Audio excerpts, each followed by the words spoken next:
What's going on, guys? Counting Gains back here again. Today we got more reactions to Southeast Asia, guys. Today we're in Malaysia.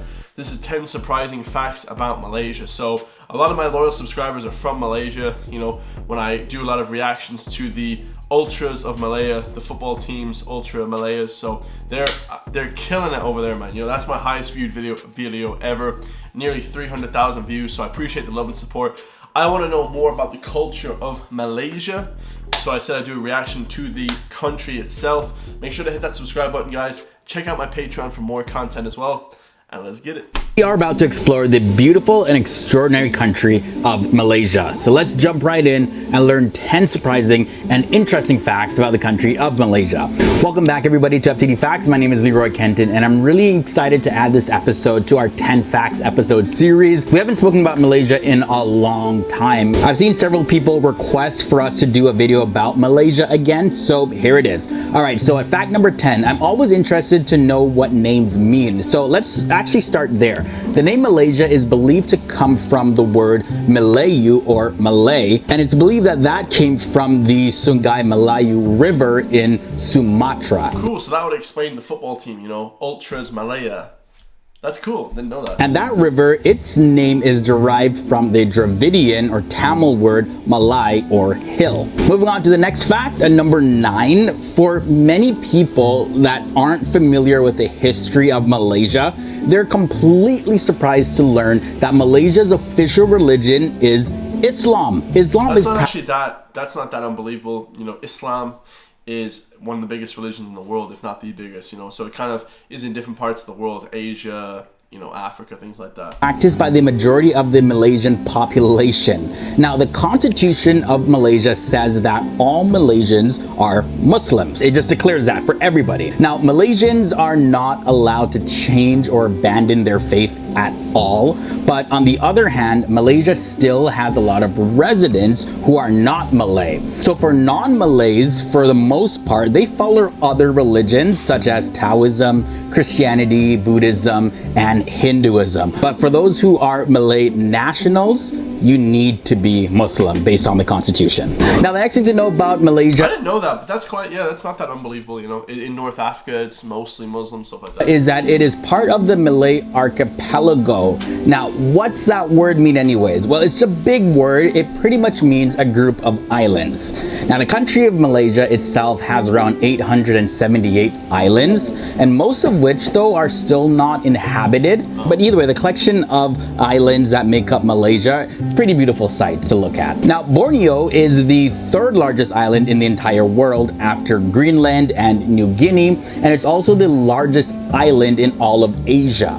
So 3 countries actually share the island of Borneo, and those countries are Brunei, Indonesia, and of course Malaysia. Now let's talk about the language in Malaysia. So there's a language, Bahasa Malay, also known as simply Malaysian. That's the official language of Malaysia. This, by the way, is different from the Malay language of Malayalam found in India, by the way. So a lot of people get those confused. Not the same language. Either way, though, the official language of Malaysia, like I mentioned, is Malay or Malaysian or Bahasa Malay. So yeah, it does go by several different. I know those two things. They're like they're the second tallest towers in the whole world. Names, but the government sometimes refers to it as Malaysian. Also, the English language is widely used professionally and commercially, and also it's used in the superior courts. And the final thing I want to share about the Malaysian language is that it has borrowed from the Sanskrit, Tamil, Hindi, Persian, Portuguese, Dutch, and Chinese languages. It's also borrowed quite a bit from the Arabic language, and also more recently it's been borrowing from the English language. That has increased a lot, especially when it comes to many of the different scientific and technological terms being used in Malaysia. Let's now talk a little bit more about the government of Malaysia. Not many people know this, but Malaysia is actually considered to be a federal constitutional monarchy, and it has a ceremonial head of state, and that is a monarch who has a title of Yang di Pertuan Agong, which means paramount ruler. Now, king and queen, right? Or king, at least, I guess. When it comes to this paramount ruler, what happens is that he's elected from among 9 hereditary state rulers to serve for a 5-year term. And now the paramount ruler, that's the person that appoints a prime minister from among the members of the House of Representatives. And then from there, with the advice of the prime minister, the monarch then appoints the other ministers who make up the cabinet. All right, guys, so we reached halfway in this episode. We got a little bit of an inside look about Malaysia, how the country is structured, a little bit of the word meanings and the languages and all of that. But we still have 5 more facts to get through. But I do gotta mention, before we get into those last 5 facts, that we have a similar video that we did about the country of Indonesia. Now, it's also a beautiful country that's made up of over 17,000 islands. That is a lot. I have the link to that video below in the video description section. I'll also link to it in the card section. So Ireland is one island, but there's a bunch of islands off the side of it as well, so kind of similar, but not 17,000. That's crazy. Of this episode, I highly recommend that one, especially if you're enjoying this episode so far on Malaysia. But either way though, if you've already seen that video or you're just simply not that interested in Indonesia, I'll link to a playlist that's filled with every single episode that we've made about countries of our world. So you can go through those videos to learn about your favorite countries. I also have the link to that below in the video description section, and I'll link to that in the card section of this episode as well. All right, guys, so let's get into fact number 5 now. Malaysia is an extremely busy country when it comes to visitors. So check this out. It's estimated that more than 450,000 people cross the Malaysia-Singapore border every single day. And they cross by using the 2 land crossings across the Straits of Johor. Now, this makes it one of the busiest land borders in the entire world. Next thing I want to share at fact number 4 is Malaysia also holds a pretty interesting world record. Now, it's not what you would think it is, though. It's kind of random, but it's reported that the largest roundabout in the entire world is located right in Malaysia. Oh my god, well that's something Ireland has in common. Literally, Ireland is the home of roundabouts. We have the most roundabouts in Europe, I think. We have the most roundabouts nearly in the world, I would imagine. So many roundabouts. I don't think there's any roundabouts in North America or South America, anything like that. Latin America. Crazy. Just a few. It's in Putrajaya, and the roundabout in Putrajaya is 3.5 kilometers in diameter, and that equals 2.7 miles.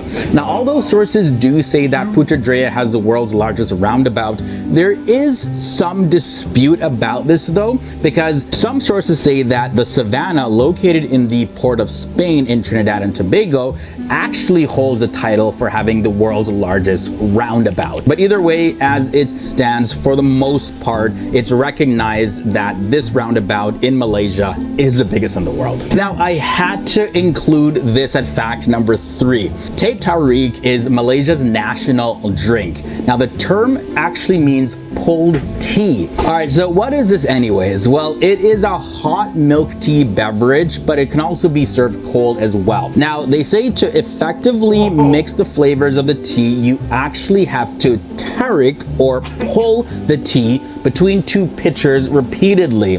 Now, this is how the tea can stretch and blend together and generate foam.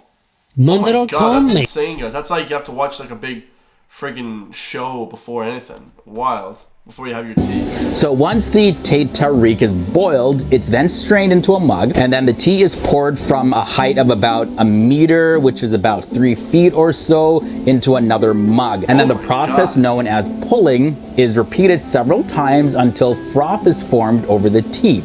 And the pulling process actually cools down the tea. But it's not just a delicious beverage that has an interesting process to froth it and cool it down, but also teh tarik competitions are an actual thing. They're organized all throughout Malaysia, and you can see people actually pulling tea in the most creative way possible. And they throw in some dance moves as well. This is an actual sporting competition, for real. Another thing to note about Malaysia is this. The country is made up of 2 main land masses. Now, there is what's known as Peninsular Malaysia, and it's also known as Malaya or West Malaysia. And it's the part of Malaysia that makes up the southern half of the Malay Peninsula and the surrounding islands. Now, its area is about 332,265 square kilometers, which is approximately 40% of the total area of entire country of Malaysia. Now, the other part of the country is known as Malaysian Borneo, or Sabah, or Sarawak, and Labuan, or most commonly it's referred to as East Malaysia. Now, this is a part of Malaysia on the island of Borneo. Like I mentioned, it was the largest island in all of Asia. Now, the final thing I want to share in this episode when it comes to the country of Malaysia is this. Kuala Lumpur, also known as KL, is the capital of Malaysia. Now, the words Kuala Lumpur literally mean muddy confluence. And if you're not familiar, confluence is just a fancy term for the point where two rivers intersect. Kuala Lumpur is a metropolis, big, booming area, and it actually got its name because it was founded near the place where the rivers Klang and Gongbak intersect together. Now, Kuala Lumpur, Malaysia metropolitan area's population is about 8 million people. So with that said, that wraps up this That's episode. like the same as New York City, guys. That's a lot of people. That is a lot of people. So about 10 surprising facts about Malaysia. Really hope you guys enjoyed this one. I know I had a great time researching and learning more about this country. A whole lot of fascinating facts. So yeah, super cool, guys. I'd love to look into more facts about Malaysia. Leave in the comments some of the other things I don't know about Malaysia.